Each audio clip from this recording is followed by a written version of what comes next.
ગુજરાતના જાણીતા હવામાન શાસ્ત્રી શ્રી અંબાલાલ પટેલે આવનાર 4-5 દિવસમાં વરસાદ સાથે પવન એટલે કે વાવાઝોડાની આગાહી કરી છે।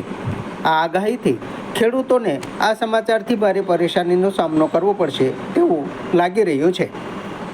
વાવાઝોડાની પૂછી તો હવામાન ખાતું કરશે, પરંતુ આજે લો પ્રેશર મુંબઈ અને ગોવા વચ્ચે બનશે અને તે તબદીલ થઈને લગભગ 22, 23, 24, 25માં વાવાઝોડું બનશે। વાવાઝોડું તીવ્ર છે, લગભગ 100 કિલોમીટર જો સમુદ્રમાં ત્યાંની પવનની ગતિ પર કલાકની હશે। ત્યારબાદ 26 તારીખ લગભગ મે પછી રિટર્ન લેશે અને પાછું પરત ગુજરાત તરફ આવશે। હવાનું દબાણ લગભગ 990 કે 993 કે 998 મિલીબાર છે અને સમુદ્ર પેરામીટરમાં 30 ડિગ્રી સેન્ટીગ્રેડ સમુદ્રનું ટેમ્પરેચર છે। એટલે વાવાઝોડું બનવાની પ્રક્રિયા તો રહેશે, શુષ્ક પવનની ગતિ પણ રહેશે, એટલે વાવાઝોડાની ગતિવિધિ તો રહેશે, પરંતુ આ વાવાઝોડું ભારે તબાહી સુધી રહેશે અને તારીખ 26થી રિટર્ન થઈને 28, 29, 30, 31 સુધી પણ તેની અસર ગુજરાતના ભાગોમાં રહેશે અને વિવિધ ભાગોમાં ભારે વરસાદ થવાની શક્યતા છે।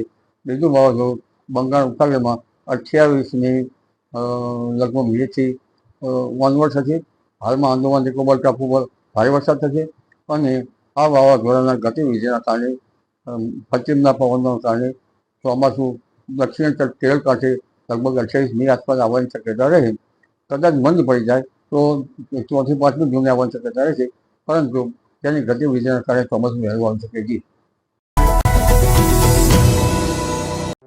સમાજ માટે સત્ય માટે સત્યપૂર્ણ સમાચાર પ્રસારણ આપના મોબાઈલ પર તરત જ લાઈક કરો, શેર કરો અને સબસ્ક્રાઇબ પણ કરો અને હા, ઘંટડી વગાડવાનું ન ભૂલશો। આભાર। સમાજ માટે સત્ય સાથે સત્યપૂર્ણ અહેવાલ, સમાચાર તથા જાહેરાત પ્રસારિત કરવા સંપર્ક સાધો। સત્યપુંજ સમાચાર પ્રસારણ, લબ્ધિ કોમ્પ્લેક્સ, તાલુકા પંચાયત સામે, સિહોર।